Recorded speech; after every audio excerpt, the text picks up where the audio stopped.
Earth Angels! Kamusta? Welcome back to Pinay Angel Tarot. This reading is a love message for no specific sign. This is for anyone. General love message. Kaya maaaring mag-resonate o hindi. Pero pag nag-resonate, comment nyo para alam ko. Kamusta kayo, guys? Comment present para alam kung nanonood kayo. Ready ko lang yung mga cards nyo. Tingnan natin ang energies connected sa'yo sa love life mo.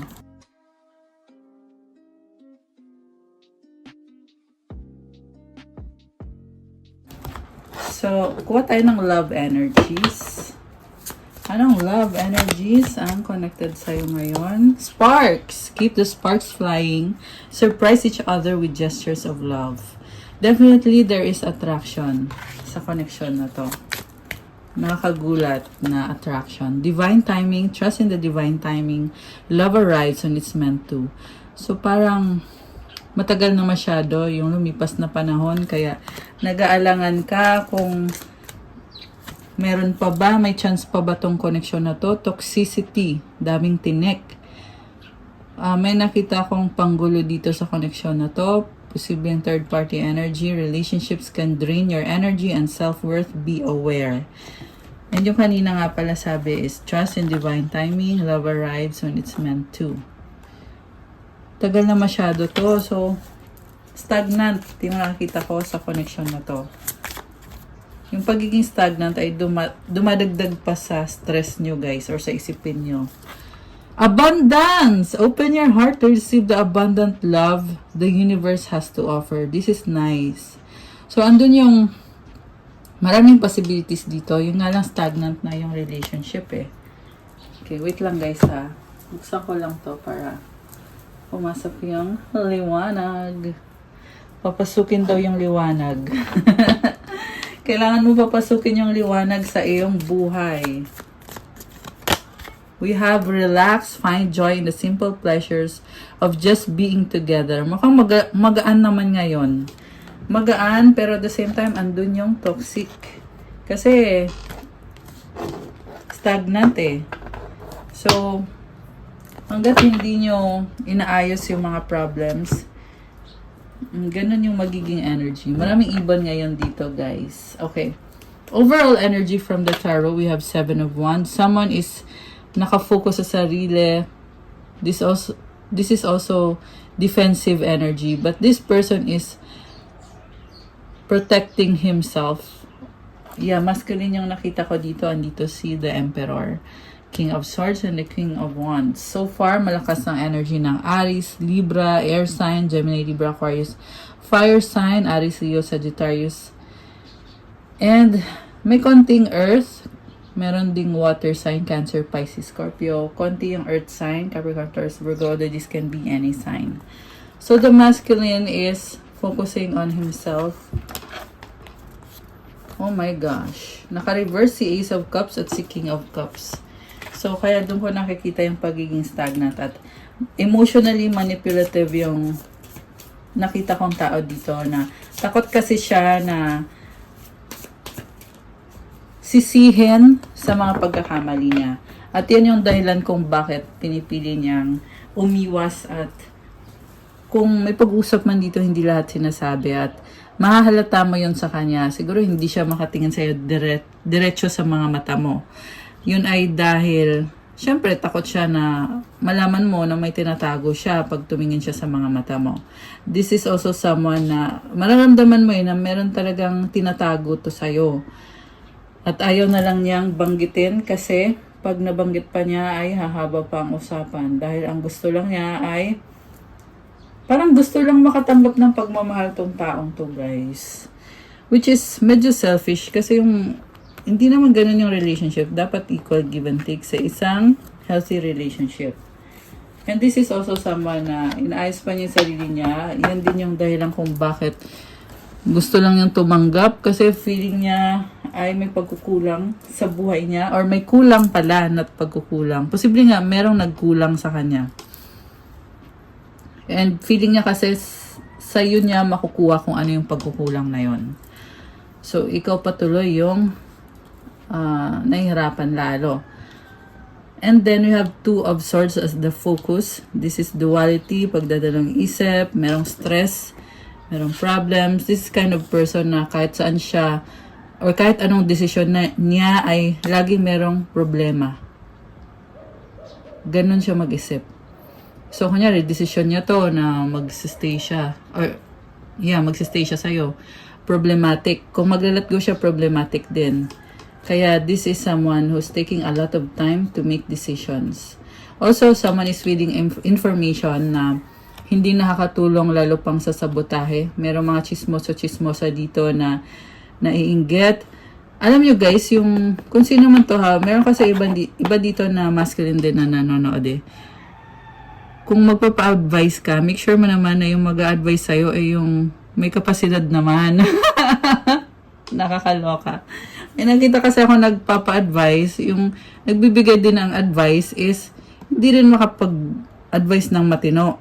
And also, pag magpapa-advise ka, make sure mo na you're coming from a place of partiality. Be equal, be balanced. Kunyari, magpapa-advise ka, sabihin mo yung buong kwento, hindi yung konti-konti lang yung sasabihin mo. Alam mo yon? Kasi niloloko mo lang yung sarili mo. Ayun. Yun kasi yung nakikita ko dito, kaya kailangan kong sabihin yon. Kasi yung nagbibigay din ng advice is wala ka din namang mapapala dyan. Oh. And make sure that that person has your best interest at heart. What crosses you is the Two of Wands. Mataas yung ambisyon mo. Okay. Roles can be reversed. Posibleng ikaw to. Posibleng ito yung person mo. Yung nakita ko dito is yung person mo na masculine ang mataas ang ambisyon. Kaya din, matagal magdesisyon kasi masyadong mataas yung ambisyon. So, sinisigurado niya na makukuha niya yung ambisyon niya. What lies below is Nine of Cups. This is about glow up na nangyayari. Nakikita ko ngayon, this is single. So, siguro nagkaroon ng separation dito kana na-feel niya yung freedom niya. A lot of emotions, happiness, fulfillment, pero may kulang, which is, yan yung ikaw yun, yung love. Okay? What lies above is King of Swords. Matalino, logical, parang kung ano yung nakikita niya sa paligid niya, yun yung doon siya nagre-rely sa mga desisyon na ginagawa niya, sa mga iniisip niya. Okay. Masyadong visual yung nakikita kong person. So, also, meron siyang mga goals dito. Merong bundok eh. Medyo malayo nga lang. Okay. Nag-iisip-isip. Magaan yung energy ng masculine dito. Yun nga lang, nakita ko pa rin na meron pa rin nagpapastress dito. Yung problem na siguro masasabi ko lang is, pag masyado kasing logical, hindi rin kasi maganda. Dapat kasi balance ng logic and also intuition. What lies behind is Justice card. Okay, may langgam. Naisip ko lang, sweet ba tong taong to? Kasi bakit may langgam? Okay, anyway, justice is about fairness, balance. Strong itong person na to. Ito yung problem. Dati siyang strong. Pero ngayon ito, nagda-doubt na siya sa sarili niya. Okay? And parang sinasabi lang ng angels mo dito, strong ka naman na, ba't ka nagkakaganyan? So, this is someone who wants to pursue. Gusto niyang makasama ka eh, pero meron pumipigil eh. Matagal magdesisyon at punong-puno ng takot. Takot na baka i-reject, baka mag-fail, kung ano-anong negativity yung iniisip. Sa near future, King of Wands, this is someone na hindi susuko. At parang nakita ko pagpipilitan niya sarili niya kahit tataboy mo siya or kahit wala ka na sa eksena. And this is someone who brings, ayun merong elimination. Crown ba yan? Nasusunog yung crown eh. So, I feel like, isaswallow niya yung pride niya. Okay, although the King of Wands is someone na ma-pride eh. Pero, ang feeling ko dito, isaswallow niya yung pride niya. Ilalaban niya. Yung alam, mag-ingat ka sa kanya. May ugali kasi siya na, kunyari, ito yung sasabihin niya sa'yo. Hindi yan yung buong katotohanan. Kasi may nakita akong possibility na magkabalikan kayo sa near future since ganito nga yung energy niya. Pero kung magkakabalikan man kayo, marami pa rin tong tinatago sa'yo. So, Dahil sa pagiging manipulative, dahil din sa fear. Yan yung mga dahilan kung bakit mahilig mag-sikreto sa'yo or maglihim sa'yo tong taong to. Also, this is someone na introverted. Kasi, ayaw niya yung pinapakialaman siya or yung dinidiktahan siya. Feeling niya kasi kukontrolin mo siya. Pero ang nafe-feel ko naman dito sa'yo is wala ka naman pakialam sa control na yan kasi yung energy mo dito is 10 of Cups. You are someone who wants compassion, love, companionship, happiness, dreams, positivity, and also healing. Nakita ko sa kayo yung best intentions mo. There's also purity. Kita mo nakapaa sila. Oh. And also, parang nakita ko nga sa'yo na hindi mo ipipilit to na talagang kayong dalawa. Hindi mo ipipilit Masaya, kontento ka na sa kung anong pagmamahal ang binibigay sa'yo. Pero hindi naman ibig sabihin na kontento ka sa pagmamahal. Hindi naman ibig sabihin ay maluloko ka niya kasi mataas ang standards mo Number 10 to this is something na pinaka-target mo talaga na gusto mo magkaroon ay yung tunay na pagmamahal. With someone honest and someone na aalagaan yung puso mo. I can see water sign. Baka ikaw ay Cancer, Pisces, Scorpio or meron yan sa chart mo kung hindi ka water sign. This can be any sign, guys. Okay? So, malaki ang chance ang pagbabalikan or magbabalik ang person na to. Pero, kahit na bumalik siya, pinoprotektahan niya kasi yung privacy niya. So, ang hirap lang dito kasi gusto niyang commitment pero yung feeling niya, kukontrolin mo siya. So, that is already negative thinking. Feeling niya, kailangan niyang itago sa'yo yung katotohanan. So, yeah, and that is not what you are looking for. You're looking for a person who can communicate clearly. And I feel like may blockage to sa throat chakra niya. Although, nakikita ko dito yung attraction at yan din yung dahilan kung bakit paglalaban niya to or at least sa tingin niya pinaglalaban niya, no? Kasi ito lang nakita ko sa kanya parang may kulang talaga This person is withholding some things dahil nga sa fear and fear of control, fear of being rejected. Okay. Supportive energy, 6 of Pentacles. Parang sinasabi lang niya dito, sige, hintayin kita kung kailan mo ko papapasukin ulit sa buhay mo. Ibig sabihin, guys, parang when it comes to loving you, hindi ko nakikita sa kanya na ibibigay niya sa'yo yung open communication, yung stability, yung commitment. Hindi ko nakikita yon. Sorry to say. Pero nakikita ko sa kanya na maghihintay siya sa'yo kung kailan ka papayag na pumasok siya sa buhay mo. Ayan. Kaya, decision mo talaga to. Okay? Yeah, kasi nakita ko sa'yo, hindi ka naman, parang nakita ko sa'yo, ayaw mo Ayaw mo yung ino-offer niya na ganon, na masyadong malihim. And this is also a controlling person. Although nakita ko naman, sabi ko nga, this person is swallowing their pride. Okay, ang tanong, sapat ba yun sa'yo? Kung ano yung meron siya? So, yan. Anyway, kaklarify pa natin mamaya yan. Mutual energy is the Emperor. So, pareho kayo may strategy, may standards. Pero this masculine is gusto niya na siya yung may control. Nag-a-adjust naman siya sa'yo. Isa din yung dahilan kung bakit divine timing is at play. At nakita ko din dito, time is of the essence din kasi hindi niya alam yung susunod na move mo. So, yeah, hindi niya alam yung susunod na move mo. So, malay niya kung ikaw pala ay tapos na at nag-move on ka na at may nahanap ka ng iba, 'di ba? So, yeah, the thing is lack of communication talaga. Ayan. Malalaman naman niya agad yan kung kakausapin ka niya. Yung nga lang, this person is so gripped by fear para makipag-usap. So, yeah, if there will be changes, may chance na makukuha niya yung kasagutan na gusto niyang makuha. If there will be changes. Okay. The outcome is Ace of Wands. Ayun na nga. Gusto ka niya, pero again, this person is gripped by fear. Talagang na-overwhelm or yun nga yung nakakapagtakay kasi natatakot siya. Pero at the same time, Emperor siya So, ibig sabihin, may kakayahan siya kung tutuusin. Excuse me, kumati yung lalamunan ko, guys. Yung kasagutan, may something sa lalamunan, throat chakra. na kahit nasabihin na natin na alam niya may kakayahan siya, pero yung blockage kasi, hindi niya maalis-alis. Okay?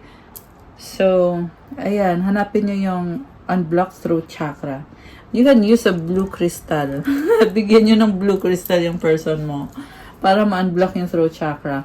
Yung iba sa inyo may spell work, binlock yung throat chakra niya para hindi siya mag-reach out sa'yo, para hindi kayo magkaayos, para masira yung relasyon nyo. So, you need to get rid of that person. Although may nakita ko ditong spell na na-break na, yan din yung dahilan kung bakit nare-realize nitong taong to na mahal ka niya. Kasi merong spell dito na na-break.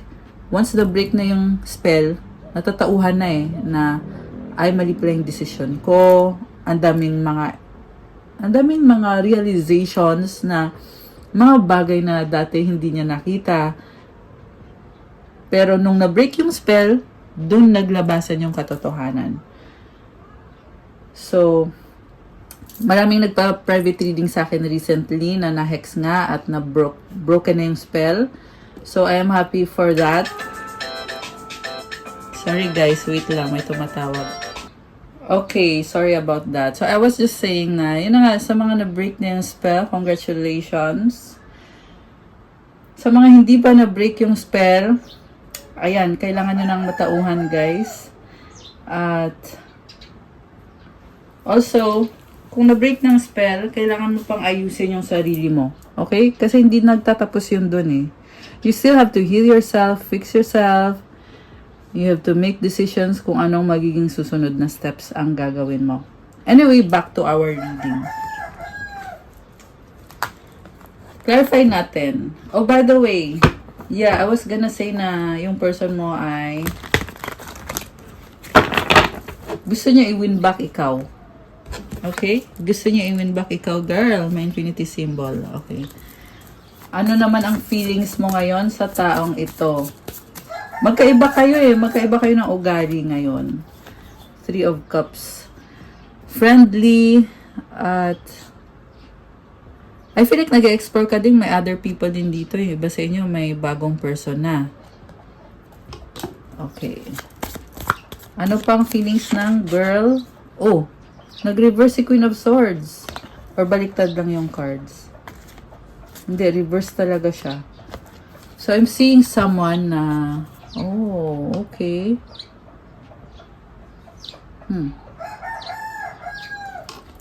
Kung naging malamig ka sa taong to, posible na hindi na ngayon. Kasi nag-reverse siya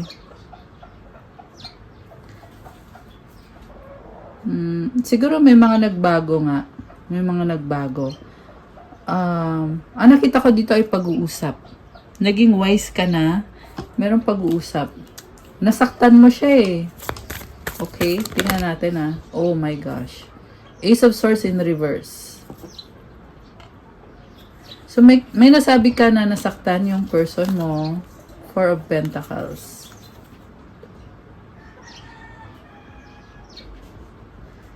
It's like you're letting him go. The Devil in reverse. Ayaw mo nang ma-stuck. Okay? Pag naka-upright kasi, it's being stuck. Ngayon, naka-reverse na. You're getting unstuck. Mukha may nakita ka sa kanya na talagang toxic at ayaw mo. Parang ayaw mo yan. Parang sabi mo, ayaw ko nga yan. So, yan din yung dahilan kung bakit nakapagsabi ka or meron kayong pinag-usapan dito na nasaktan siya. 8 of Cups. Moving towards improving yourself, having a better, healthier life. Letting go of your emotional investment sa taong yan para prioritize mo this time yung sarili. Merong sun dito. This is new beginning and positivity. This can also signify leaving, separation, travel. Okay? Although lumabas naman dito, you have the openness. Okay? May other person dito. Mukhang meron kang ex pa dito. May other person ka nakadil And this other person is also kind of, controlling, kinontrol ka nitong taong to. For a long time. Ayan. So, meron ka ding mga experience with other people na may other people na magpaparamdam pa sa'yo. Okay. Or nagpaparamdam na ngayon. Di pa naka-move on tong taong to. This is also someone na gusto ka niya pero sinaktan ka niya. Ayan, the moon. Masikreto. Okay? So, dalawang person yung nakikita ko sa babae. Okay, ano pang feelings ng babae dito? Anong plan mo para dito kay masculine? Tingnan natin, guys. Oh, wow! You are very considerate. Knight of Cups and the Wheel. Oh my gosh. So, naghintay ka, pero they failed you. So, binigyan mo siya ng time eh. You even took a risk. Siguro nga, baka pa ulit-ulit mo binigyan ng chance itong masculine na to. Pero they failed you. Oh my goodness. Ang sinasabi naman sa akin dito, if he failed you, it's because merong bad energy around him. Okay? And also because of fear.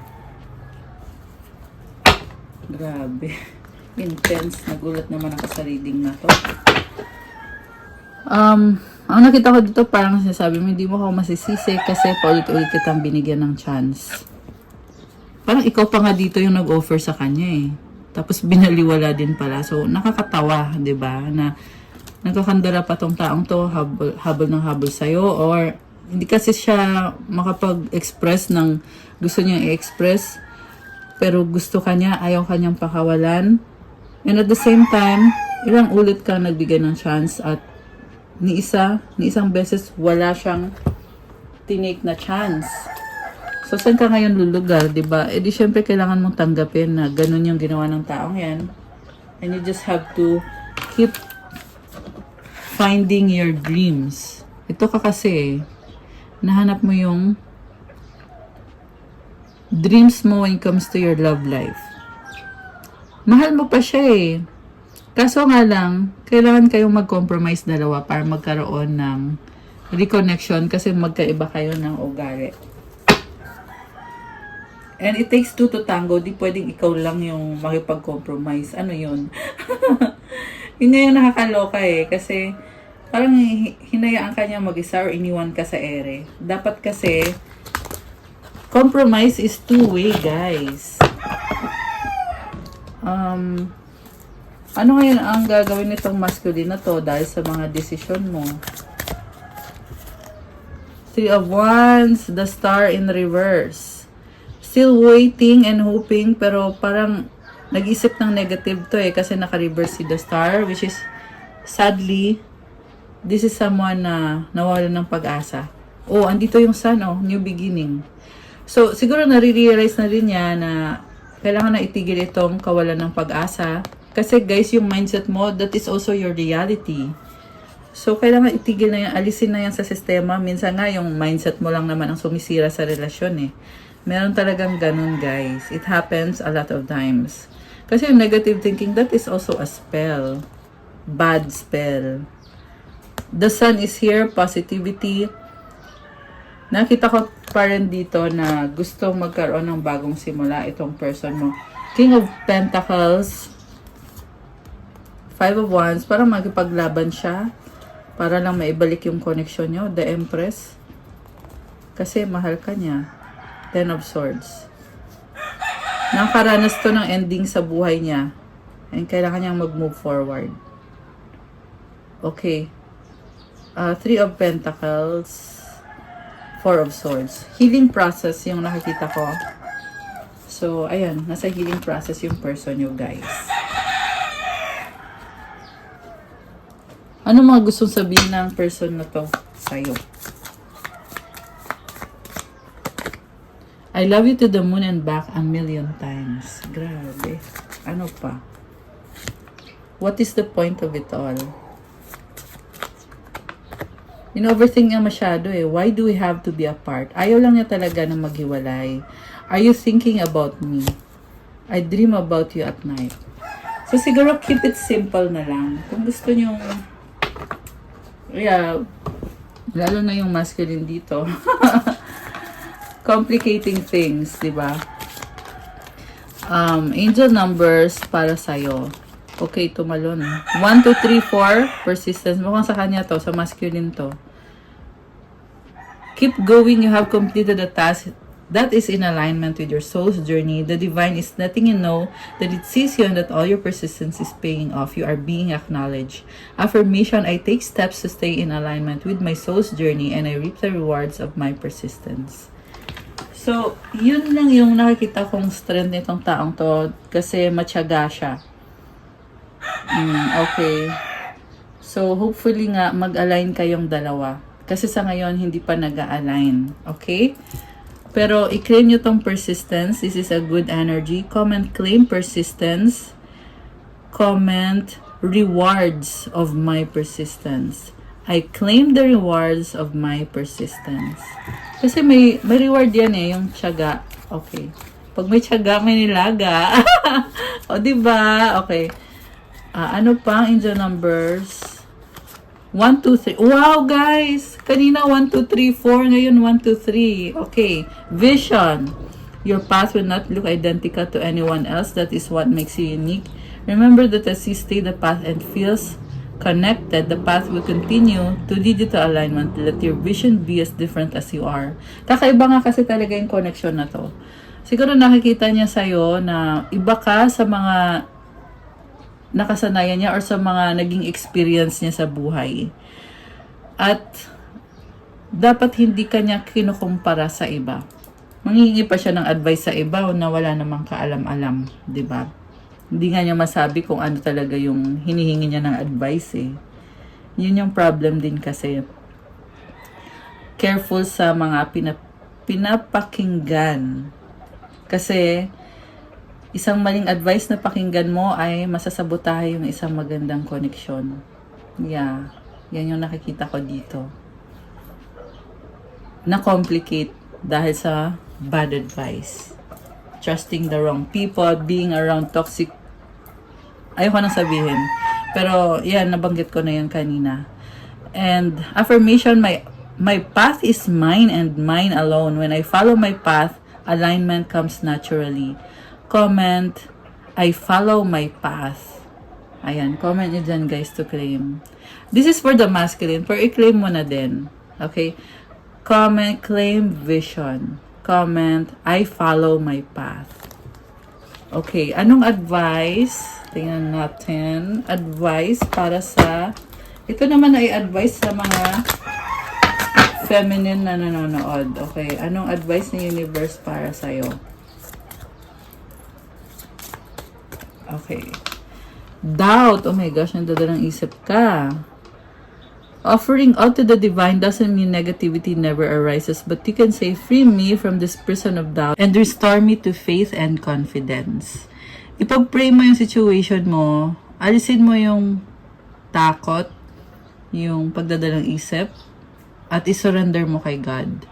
Hilingin mo na ipakita sa'yo kung ano yung will niya sa'yo, at ibalik yung faith mo at yung confidence mo sa sarili. So, comment, claim faith and confidence. Ayan.